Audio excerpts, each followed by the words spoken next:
سورۃ قریش بسم اللہ الرحمن الرحیم لإلاف قریش ایلافہم رحلۃ الشتاء والصیف فلیعبدوا رب ھذا البیت الذی اطعمہم من جوع وآمنہم من خوف۔ قریش کو مانوس رکھنے کے لیے اللہ نے ان کے دلوں میں محبت ڈال دی، رحلۃ الشتاء والصیف، سفر کی سردیوں میں بھی اور گرمی میں بھی۔ اس میں اشارہ ہو رہا ہے کہ جو ایسٹ ویسٹ ٹریڈ میں قریش کو مونوپولی حاصل ہو گئی تھی۔ پہلے یہ ٹریڈ قوم سبا کے ہاتھ میں تھی، جبکہ عروج کا دور تھا یمن کا۔ تو ہوتا یہ تھا کہ ہندوستان سے اور جاوا اور ملایا اور سماٹرا، بورنیو اور چین سے سارا جو سامان تجارت آتا تھا وہ یمن کے ساحل پر، کیونکہ نہر سویس تو تھی نہیں۔ اب ایک طرف وہ ہے فار ایسٹ، ایک طرف ہے یورپ، اور یورپ کو اور فار ایسٹ کو ملانے والے کوئی آبنائے نہیں ہے، پانی۔ اور وہ راستہ جو ہے round the cape of good hope, وہ تو 1498 میں واسکو ڈی گاما نے تلاش کیا ہے، گویا کہ حضور کی بعثت کے 800 برس بعد۔ اس وقت کیا شکل تھی کہ سارا یورپ کا سامان تجارت آیا تھا فلسطین کے ساحل پر، شام کے ساحل پر، اور یہاں سے سارا مال آ کر اترتا تھا یہ یمن کے ساحل پر۔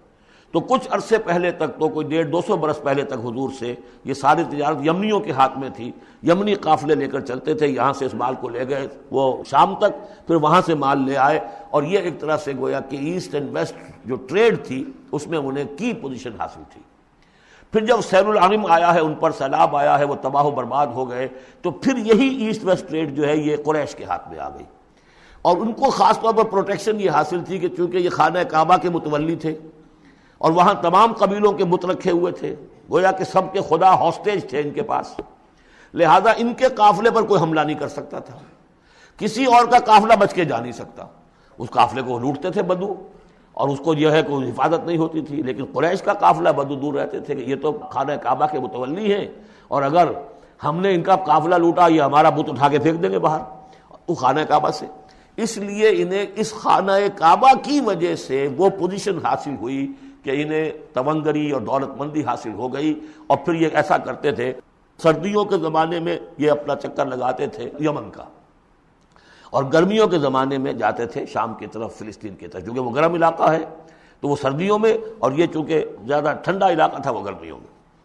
لإلاف قریش، اس واسطے کے مانوس رکھا قریش کو، الافہم رحلۃ الشتاء والصیف، ان کے دلوں میں وہ الاف سے مراد کیا ہے کہ سفر جو ہے ان کا جاڑے کا اور گرمی کا، اس سے ان کو گویا کہ مانوس کر دیا۔ فَلْيَعْبُدُوا رَبَّ هَٰذَا الْبَيْتِ، پس انہیں بندگی کرنی چاہیے، پرستش کرنی چاہیے اس گھر کے مالک کی، اس گھر کے رب کی۔ انہوں نے یہاں لا کے 360 بت رکھ دیے ہیں، انہیں چاہیے تھا کہ خلوص اور اخلاص کے ساتھ جو اس گھر کا اصل مالک ہے، جس کی توحید کے لیے یہ مرکز بنایا تھا ابراہیم نے، ان کے جد امجد نے، اور کہا تھا کہ ربنا لیقیموا الصلاۃ، تیری نماز قائم کرنے کے لیے میں نے یہ گھر بنایا ہے، تو اس کو انہوں نے جو ہے بت قدا بنا دیا۔ دنیا کے بت قدوں میں پہلا وہ گھر خدا کا، ہم اس کے پاس ماں ہیں، وہ پاس ماں ہمارا۔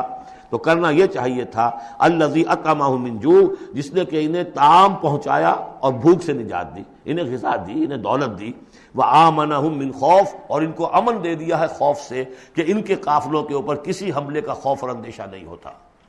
بارک اللہ لی ولکم فی القرآن العظیم ونفعنی وإیاکم بالآیات والذکر الحکیم۔